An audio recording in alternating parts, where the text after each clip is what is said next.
À mon époque, on se levait à 5 heures du matin, on allait chercher l'eau à la rivière, on faisait le culte de famille.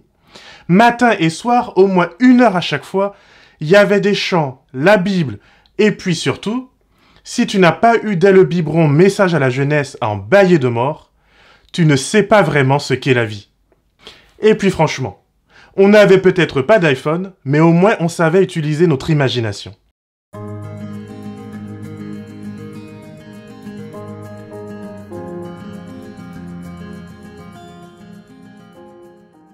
Bonjour et bienvenue dans cette nouvelle vidéo de notre série sur l'éducation chrétienne. J'ai vraiment apprécié le soutien public et privé que j'ai reçu sur ma dernière vidéo. Cela faisait un bout de temps que je souhaitais parler des idéologies qui nous influencent, sans que l'on comprenne exactement comment. Aujourd'hui, rassure-toi, je ne te parlerai pas d'idéologie, mais d'idées préconçues. Franchement, soyons francs. Maintenant que j'avance dans ma trentaine, je commence à comprendre certaines choses. Surtout, quand je regarde les plus jeunes, je me dis parfois, t'es sûr que c'est là le futur de notre espèce? Non, parce que vraiment, quand tu regardes les Snap, les TikTok, les Insta, tout ce qui cartonne, il y a quand même des raisons d'avoir peur. Cette jeunesse est vraiment décadente.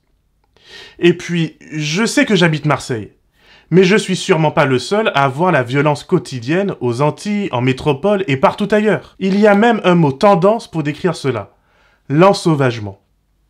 Franchement, c'était quand même bien mieux avant, non? T'es pas d'accord? Les gens étaient polis, civilisés, modérés. J'aimerais tellement revenir à l'époque où la jeunesse disait bonjour et était sérieuse et travailleuse.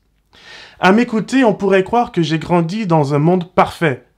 Bien que maintenant que j'y pense, je crois bien avoir entendu, il n'y a pas si longtemps, combien j'étais indiscipliné, fainéant et désobéissant. Pourtant, je suis sûr que je n'ai jamais été fainéant de ma vie. Et à entendre mes grands-parents, mon père fait peut-être le beau aujourd'hui, mais les choses n'ont pas toujours été impeccables. Il y a peut-être un truc, me dira-t-on. Voyons voir ce que disent les news.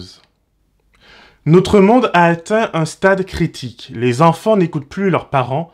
La fin du monde ne peut pas être très loin. Contrairement à ce que tu penses peut-être, ce n'est pas un extrait du journal de 20 heures d'hier, mais la citation d'un prêtre égyptien datant de 2000 ans avant Jésus-Christ. Ok, cela doit être une erreur, voyons voir. Je n'ai plus aucun espoir pour l'avenir de notre pays si la jeunesse d'aujourd'hui prend le commandement demain, parce que cette jeunesse est insupportable, sans retenue, tout simplement terrible. Il s'agit d'Hésiode, l'un des premiers poètes à avoir mis par écrit ses pensées. Bon après, t'inquiète pas, je suis d'accord avec toi. Hein. Juste 2 vieux croutons qui radotent, c'est sûrement pas représentatif. On m'a toujours dit que les choses étaient bien mieux avant. Notre jeunesse aime le luxe. Elle est mal élevée, elle se moque de l'autorité et n'a aucune espèce de respect pour les anciens. Nos enfants d'aujourd'hui sont des tyrans. Ils ne se lèvent pas quand un vieillard entre dans une pièce, ils répondent à leurs parents et ils sont tout simplement mauvais. Allez, un dernier pour la route. Je pense qu'après Jésus, tout s'est amélioré. Le monde est devenu vraiment civilisé une fois que le christianisme a su dompter les jeunes. Les jeunes d'aujourd'hui ne pensent qu'à eux. Ils n'ont pas de respect pour les parents ou la vieillesse. Ils sont impatients et refusent toute contrainte. Pour ce qui est des filles, elles n'ont aucune retenue. Elles sont impudiques. Elles n'ont aucune distinction dans leur discours, leur comportement et leur habillement. Tu vois, ils avaient déjà des mini-jupes en 1274. Donc apparemment, la décadence de la jeunesse est une constante dans notre histoire. Les jeunes semblent souvent difficiles à comprendre par les générations plus âgées, et de nos jours, ils ne viennent même plus à l'église. Tu te rends compte? J'ai vu le fils Millard dans un supermarché le samedi, avec une vieille personne. Mais déjà, ma sœur, comment m'as-tu vu? Et ensuite... Bon, laisse tomber. Je viens de me rendre compte d'un truc. Et si le problème, ce n'était pas la jeunesse, mais le vrai problème, c'était moi. Quoi? Comment ça? Moi? Ben oui. Quand on vieillit, on devient grincheux. On devient une créature d'habitude. Et on supporte de moins en moins la spontanéité, les remises en cause et l'incertitude de la jeunesse. En parlant d'incertitude, On fait quand même un peu fort en ce moment. On ne cesse pas de leur dire qu'ils devraient arrêter de passer leur journée devant la PlayStation, qu'ils devraient sortir prendre l'air, et puis, juste après, on les confine. Franchement, on pourrait au moins essayer d'être cohérent. En réalité, la jeunesse n'est pas si décadente qu'on le pense. D'ailleurs, une part grandissante de la jeune génération souhaite revenir des excès de mai 68 pour vivre des choses beaucoup plus sereines et traditionnelles.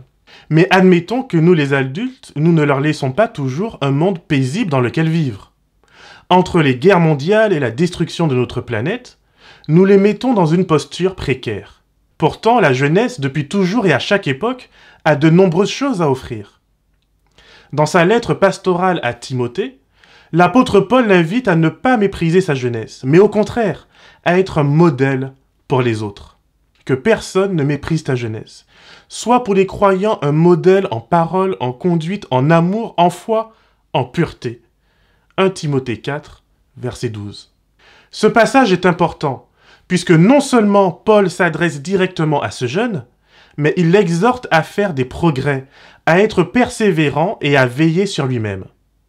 Ainsi, il pourra non seulement conserver le don de la grâce, mais être une occasion de salut pour ceux et celles qui l'écoutent. Nous oublions trop souvent que la sanctification est un processus, et que nous ne naissons pas saints, mais entièrement plongés dans le péché. Nous oublions aussi trop souvent nos erreurs passées, et faisons comme si elles n'avaient jamais existé. Pourtant, s'en souvenir nous permettrait peut-être d'être plus patients avec les autres, de considérer qu'un enfant, qu'il soit spirituel ou biologique, il ne fait pas d'erreur, il apprend. Le dernier conseil que je trouve pertinent dans ce passage, c'est l'appel de Paul à Timothée d'être entier dans sa tâche et de prendre les choses à cœur. L'ennui quand on est jeune, c'est que l'on manque d'expérience et que l'on ne sait pas toujours quand, où et comment s'investir. Il est normal de se chercher, de se découvrir, et donc il est plus difficile d'être entier dans ce que l'on fait, puisque l'on ne sait même pas à quoi cela ressemble d'être entier. Pour nous aider, la Bible nous apporte d'autres conseils. Voici ce que dit le psaume 119 à l'individu qui cherche à bien agir. Comment un homme rendra-t-il pur son sentier? En observant ta parole. Je te cherche de tout mon cœur. Ne me laisse pas m'égarer loin de tes commandements. Je serre dans mon cœur ce que tu as dit, pour ne pas pécher contre toi. Béni sois-tu, Seigneur. Apprends-moi tes prescriptions. De mes lèvres, j'énumère toutes les règles de ta bouche. Je suis content de suivre tes préceptes, comme si je possédais toute richesse. Je médite tes directives, j'ai tes sentiers sous les yeux. Je fais mes délices de tes prescriptions. Je n'oublie pas ta parole. Psaume 119, les versets 9 à 16. La Bible, ainsi que les personnes qui ont suivi ses conseils et qui portent du fruit, sont les outils utilisés par Dieu afin de conduire ceux et celles qui le cherchent. Comme un arbre planté près d'un courant d'eau, le jeune croyant grandit à son rythme. Notre monde court après des illusions. Les lumières, la modernité, la postmodernité, la fluidité, l'information, et aujourd'hui, l'écologie. Toutes ces choses peuvent nous apprendre beaucoup, et nous pouvons devenir des acteurs importants et influents dans notre monde, comme Daniel et ses compagnons à leur époque. Mais le plus important, c'est de connaître le cœur de Dieu. La Bible invite les jeunes à se réjouir, à profiter de la vie et de leur sens. La joie est un thème central dans la Bible. Dieu souhaite que nous soyons heureux et heureuses. Dans Ecclésiaste 11, au verset 9, nous trouvons cette invitation.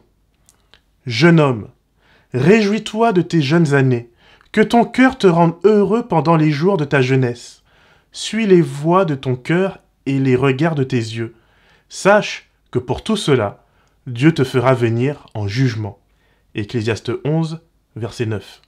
L'avertissement du jugement n'est pas un moyen de nous culpabiliser, mais simplement de nous rappeler notre responsabilité.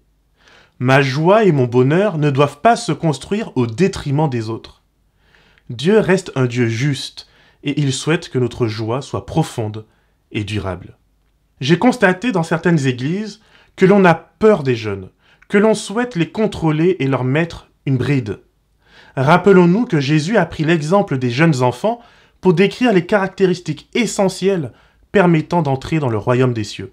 La Bible nous invite à veiller les uns sur les autres, non pas afin de se surveiller et de se critiquer, mais afin de nous encourager à l'amour et aux bonnes actions.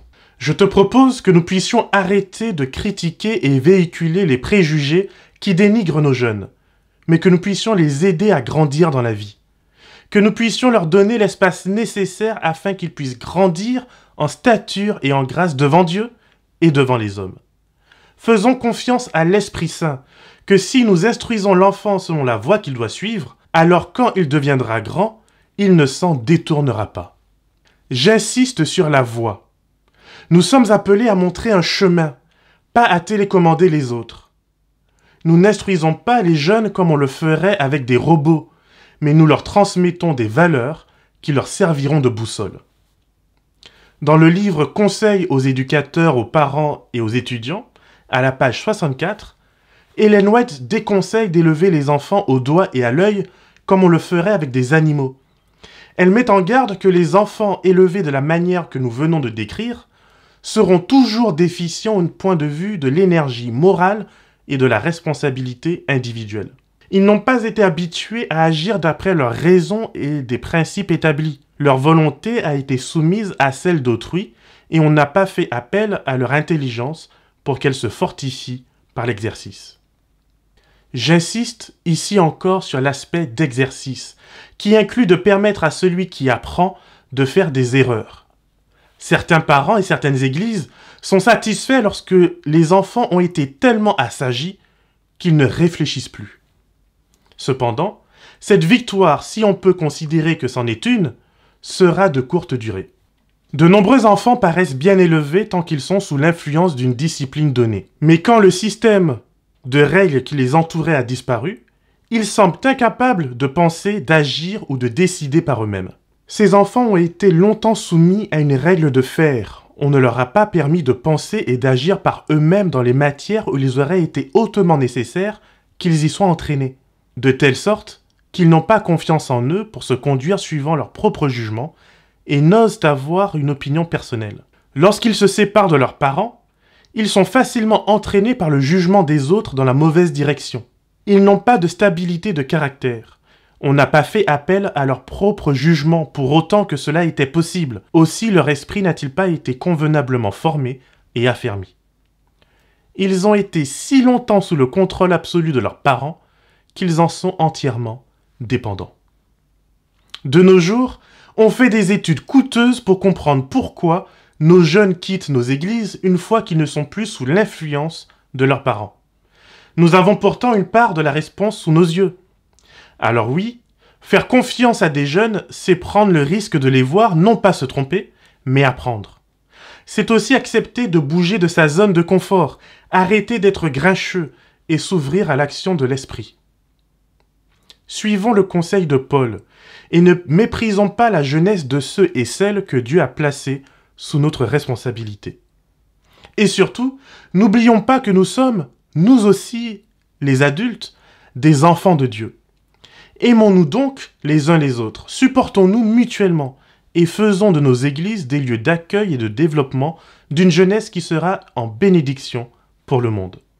Que le Seigneur te garde et te bénisse, et qu'il fasse de toi une source de bénédiction pour l'éternité.